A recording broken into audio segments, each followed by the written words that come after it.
Yo, what's going on guys? Crimson here, and today I'm going to be talking about my personal OBS settings that I use to get the best possible quality out to the viewers without taking a big hit on my system. So if you guys do end up enjoying the video, remember to leave a like and a comment down below. But anyways guys, let's get straight into the video. So like I did say, today I'm going to be looking at my OBS settings, and these settings are going to be using NVENC, which is using your GPU instead of your CPU. And now in case you guys don't know the difference between the two, the CPU, which is X264, is usually way better with quality, meaning that you're going to have less grain and things like that. But it does make your CPU run hotter, and it does slow down your computer overall if you don't have a very good computer. So if you guys are on an i5 of any sort, it's going to be a pretty choppy stream, and you're not going to be able to interact with your viewers, and your viewers are just going to see a very choppy screen because your game is going to be tearing left and right because the i5 cannot take it. Now if you guys are on a Ryzen platform, you guys definitely do have the option of streaming like a Ryzen 5 1600 or 1600X. That's what I use to stream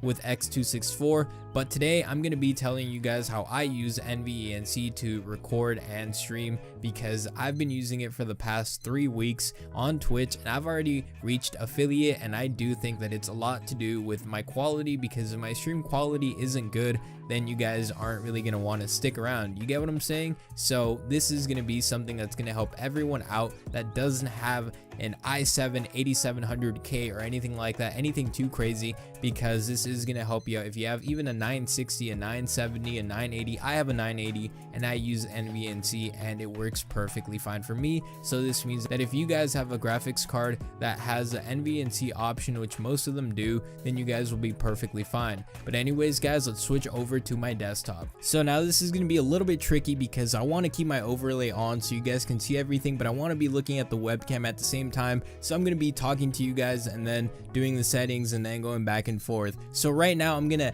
jump into the settings that I personally use. So you just want to click StreamLabs and click settings up here, and once you guys open up settings, you guys want to head over to your output, and once you guys are at your output, you guys can easily leave this at simple or advanced. It doesn't really matter too much because you're not going to be changing too many things. You're only going to be changing around a few little things. So first off, for video rate, you're going to put it at 5,000 to 6,000. And now I know that a lot of you guys are going to be like, but Twitch only allows for 3,500. And yes, that is true. And yes, after you go over 3,500, some people may experience buffering. But the thing is that if you guys do want to use NVENC, which is your graphics card, you guys need to give it 5,000 to 6,000 bitrate, just because the quality is not going to be there unless you give it that extra bitrate. And if you guys are using X264, then yes, 3,500 would be perfect, because like I did say, having a beefy CPU does pay off in the long run. So X264 3,500,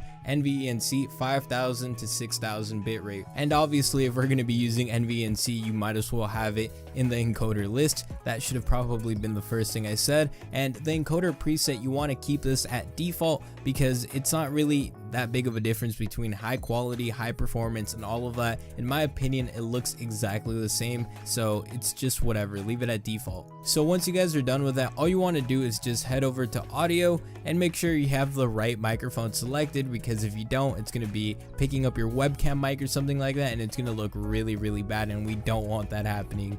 And now heading over to video, here this is where things get a little bit interesting. A lot of people want to stream at 1080p because 1080p is obviously the best quality, but the thing about streaming at 1080p when you're an affiliate or under that, so if you're not even an affiliate, you're just streaming and you have like 10 followers, streaming at 1080p is not convenient for you because Twitch basically doesn't support your 1080p stream all the way, meaning that it's going to be laggy and everything because Twitch isn't really backing you up when it comes to getting that 1080p out there. So you might as well stream at 720p 60 fps, because one, 720p 60 fps looks really good, and two, 1080p 30 fps does not look as good as it could.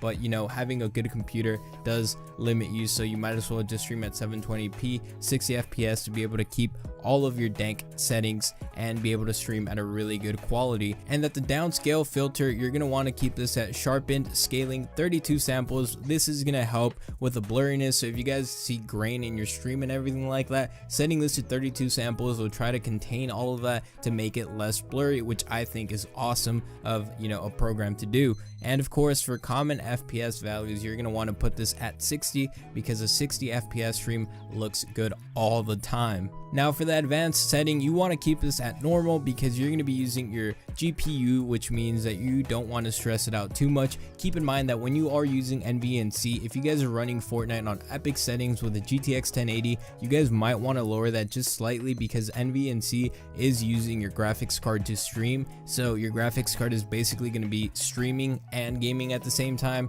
So you might just want to, if you see a little bit of lag in your stream, just lower down your gameplay settings just a tad, and you guys will see that the lag will resolve itself because the graphics card is trying to do two things at once, and that is really hard to do. So, you know, just lower your settings a little bit and you're going to see that stream lag fix right up. But besides that, that is all I have for my StreamLabs settings, and I think that these settings are honestly what got me to affiliate, because as you guys can see on screen right there, I play a lot of Rocket League on Twitch, and on the right side right here, you guys see that this is basically the chat that I had earlier. You know, shout out to Crazy Beast, Joey, shout out to Havoc, and of course my own chat bot and Coalition crew. Look at this Coalition crew here with the hey guys. He's Austin basically, right? But anyways, that is what I use, and I really do think that these settings will help anybody out. And just to prove to you guys that these settings aren't something that I just, you know, said yeah they're the best and then I kind of just left you there and you guys are gonna have a bunch of problems.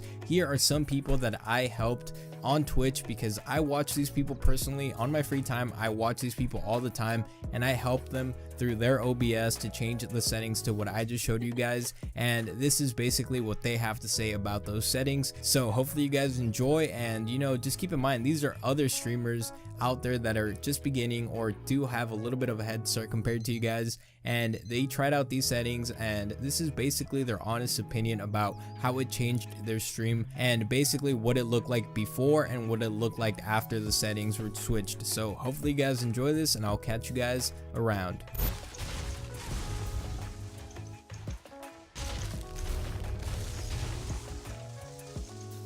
That was good for those guys. Man, that was... Yo, what up everybody? Today we're going to be talking about some NVIDIA that my boy Tech Crimson actually decided that he was going to help us out with. Before, our streams weren't that great, and I think, personally, I think that it made a world of difference from just normal basic stuff to the stream itself isn't laggy. I used to have drop frames. I used to just my FPS was crazy. Definitely helped out with everything, and it just looks crisp and clear. I can't complain about anything now. My boy Scraps, my boy Gandhi, he all got us on this. So definitely will recommend to everybody. This is Crimson Talents. Like, follow whenever y'all get a chance. Y'all are beautiful. Stay beautiful.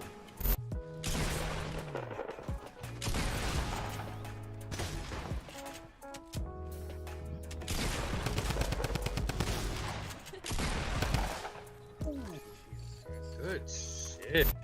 All right, guys. Honestly, before my stream, what I thought was decent. So Tech basically did his magic, and afterwards, the gameplay was noticeably smoother. The PC, my PC in general, was noticeably faster, and he also did his magic, freed up a bunch of space, things I didn't know I'd even need on my stream. But basically with OBS, after everything ran smoother, the gameplay felt better. I seen improvement in my game, so it was really helpful, and I recommend if you haven't, you know, let him do his magic on you, you should. I don't know what you're waiting for. You might, even if you think you might think your everything is perfect, but once he does what he does, you know, improves everything. How do you mean move around? Rip. Oh, the game itself. Rip. Follow stream. It's IC Like, Brick, what am I saying? iScraps, ISCRAPPVZZ. Drop a follow, show some love.